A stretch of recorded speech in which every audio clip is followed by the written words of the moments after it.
Welcome to the NewsHour. Nicolas Maduro, the former president of Venezuela, appeared alongside his wife before a federal judge in New York today, saying, quote, "I'm innocent. I am not guilty. I am a decent man, the president of my country." Maduro and his wife, Celia Flores, were taken by American forces early Saturday on orders of President Trump and flown to the U.S. Maduro also told the judge he was, quote, kidnapped from his home in Caracas. His lawyers are expected to argue he was illegally arrested and is immune from prosecution. Tonight in Washington, Trump administration officials are briefing members of Congress who were not notified before the Saturday operation on what will come next. Nick Schifrin has more. Today, the dictator turned detainee became the defendant. Ousted Venezuelan President Nicolas Maduro appeared in federal court, facing charges of narco-terrorism and conspiracy to import cocaine. Back in the country he led for more than a decade, where the UN says 80% of the population lives in poverty, his hand-picked successor seemed to hand over control to the United States.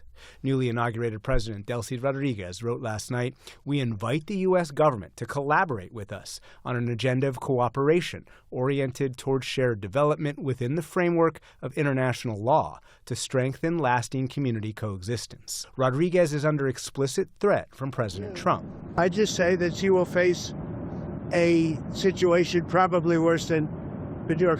And she is also navigating internal pressures from the leaders of the military and intelligence service, all of them still considered proud inheritors of anti-American nationalism. We're dealing with the people. We're dealing with the people that just got sworn in. And don't ask me who's in charge, because I'll give you an answer and it'll be very controversial. What does that mean? Because we're in charge. Who are those people who will be running the country specifically? Well, it's not running, it's running policy. The policy with regards to this. This weekend, Secretary of State Marco Rubio softened claims of control. U.S. officials make clear there will be no occupation force, only gunboat diplomacy, what Rubio called the largest armada ever assembled in the Western Hemisphere. That's enabled 30 strikes on what the U.S. calls narco-terrorist drug boats, as well as the capture of 2 sanctioned Venezuelan oil tankers and the chasing of a 3rd tanker, which requested Russian protection, and Russia asked the U.S. not to seize. There's a quarantine right now in which sanctioned oil shipments, there's a boat, and that boat is under U.S. sanctions. We go get a court order, we will seize it. That remains in place.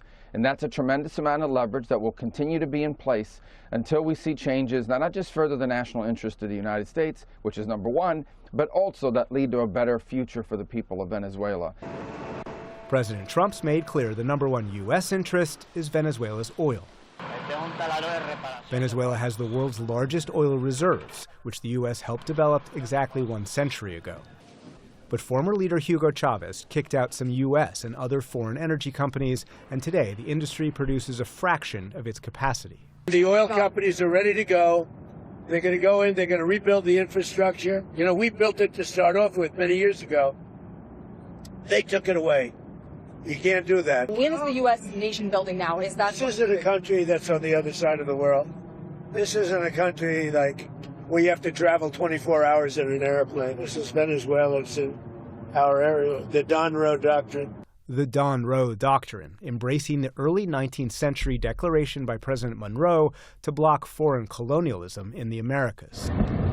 And in that sense, the middle-of-the-night assault on a foreign capital, the military capture and public humiliation of a foreign leader, is a new day of American regional domination, complete with explicit threats across the region against Colombia's president. He has cocaine mills and cocaine factories. He's not going to be doing it forever. So there will be an operation by the U.S. and... It sounds good to me. Cuba.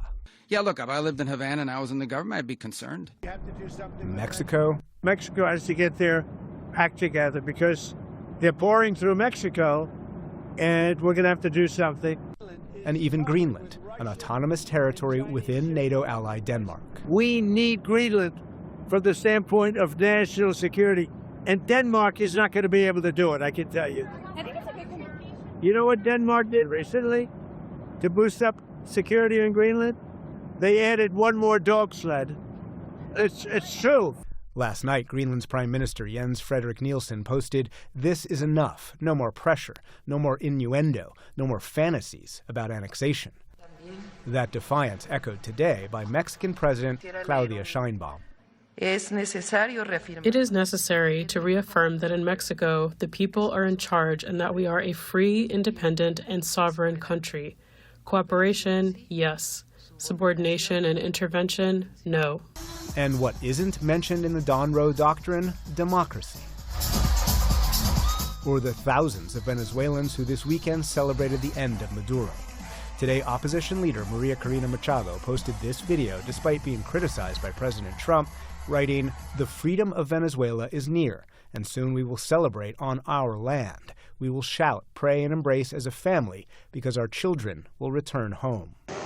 How that home will look and who will be in charge, still unclear, as the world tonight is still asking the question, now what?